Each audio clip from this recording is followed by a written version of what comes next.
नमस्कार, आप देख रहे हैं खबर कनेक्शन और मैं हूं आपके साथ गौरी। छत्तीसगढ़ के आदिवासी समाज में प्रचलित ढूकू प्रथा एक ऐसी सामाजिक व्यवस्था है जिसका दंश आज भी नाबालिग बच्चों की जिंदगी पर गहरा असर डाल रहा है। ये प्रथा विशेष रूप से अंबिकापुर जिले के आदिवासी क्षेत्रों में देखने को मिलती है, जहां इसे एक पारंपरिक मान्यता के रूप में स्वीकार किया जाता है। लेकिन इस कुप्रथा का सबसे अधिक खामियाजा वे बच्चे भुगत रहे हैं जो या तो अपनी मां के ढूकू हो जाने की वजह से या फिर पिता द्वारा ढूकू लाकर दूसरी शादी कर लेने की वजह से सामाजिक, मानसिक और शारीरिक रूप से प्रताड़ित हो रहे हैं। ढूकू का अर्थ है आदिवासी समाज में घर में प्रवेश करना। इस प्रथा के अंतर्गत शादीशुदा पुरुष अपनी पहली पत्नी के होते हुए भी दूसरी महिला को पत्नी के रूप में अपने घर ले आता है। ठीक इसी तरह शादीशुदा महिलाएं भी अपने पति को छोड़कर दूसरे पुरुष के साथ जाकर रहने लगती हैं। इस प्रकार की सामाजिक व्यवस्था ने कई परिवारों को विखंडित कर दिया है। इसका मूल कारण दो ही बताए जाते हैं। पहला, किसी दूसरे पुरुष या महिला के प्रति आकर्षण या प्रेम, और दूसरा, पति या पत्नी की मृत्यु के बाद पुनः घर बसाने की चाहत। लेकिन ये व्यवस्था बच्चों के लिए एक बड़ा संकट बनकर उभर रही है। हाल ही में एक गैर सरकारी संगठन एनजीओ द्वारा अंबिकापुर जिले के सीतापुर ब्लॉक में ढूकू प्रथा पर किए गए एक सर्वे में जो तथ्य सामने आए वे हैरान करने वाले हैं। इस सर्वे के तहत 22 पंचायतों के 33 पारा टोला में रहने वाले 200 से अधिक बच्चों की स्थिति को समझने की कोशिश की गई। पाया गया कि इन बच्चों में से अधिकतर को अपनी मां की ममता से वंचित होना पड़ा है। कई बच्चे ऐसे हैं जिनकी मां किसी अन्य पुरुष के साथ ढूकू चली गई, तो कईयों के पिता ने दूसरी शादी कर ली।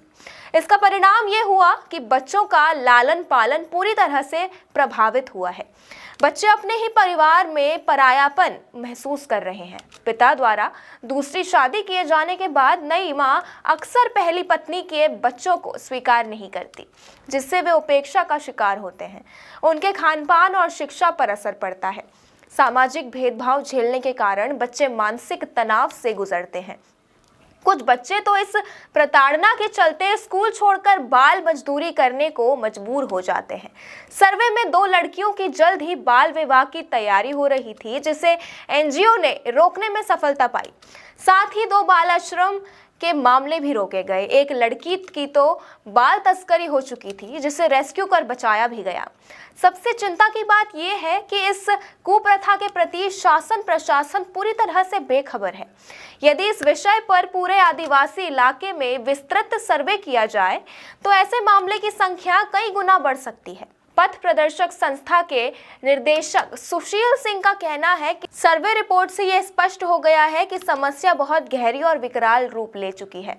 ऐसे में प्रभावित बच्चों को आर्थिक और सामाजिक सहायता की जरूरत है ताकि वे एक सामान्य जीवन जी सके। उन्होंने कहा कि इस समस्या को केवल सामाजिक जागरूकता से ही समाप्त किया जा सकता है। ढूकू प्रथा 2 प्रकार की होती है। एक सिंगल ढूकू, इसमें अविवाहित पुरुष या महिला किसी अन्य अविवाहित व्यक्ति से शादी कर घर बसाते हैं। डबल ढूकू यानी शादीशुदा व्यक्ति किसी अन्य शादीशुदा व्यक्ति से विवाह करता है, जिससे पहली शादी से हुए बच्चे उपेक्षित हो जाते हैं। बच्चों के लिए माता पिता दोनों की ही उपस्थिति यकीनन उनके मानसिक और शारीरिक विकास में महत्वपूर्ण भूमिका निभाती है। लेकिन ढूकू प्रथा के कारण बच्चे भावनात्मक असंतुलन का शिकार हो रहे हैं। जब वे बहुत छोटे होते हैं तो उन्हें उचित लालन पालन नहीं मिल पाता। बड़े होने पर वे खुद को सामाजिक तौर पर अलग थलग महसूस करने लगते हैं। यदि वे 6 से 12 साल की उम्र के होते हैं तो उनमें तनाव की भावना बढ़ जाती है। कई बार तो बच्चे पढ़ाई छोड़कर आर्थिक तंगी के कारण मजदूरी करने को मजबूर हो जाते हैं।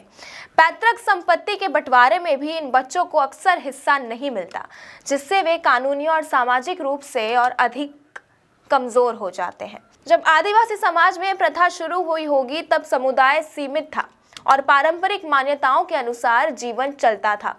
लेकिन आज की दुनिया बदल चुकी है। आधुनिक समाज में शिक्षा का प्रचार प्रसार बहुत आवश्यक है, जिससे अब बच्चे भी इस प्रथा को समझने लगे हैं और इसका विरोध कर रहे हैं। आज के समय में इस प्रथा का अस्तित्व न केवल अनावश्यक है बल्कि ये बच्चों और महिलाओं के अधिकारों का उल्लंघन भी करता है। ढूकू प्रथा को समाप्त करने के लिए व्यापक जागरूकता अभियान की आवश्यकता है। सरकारी योजनाओं और एनजीओ के माध्यम से प्रभावित बच्चों को शिक्षा, स्वास्थ्य और मानसिक परामर्श जैसी सुविधाएं दी जानी चाहिए।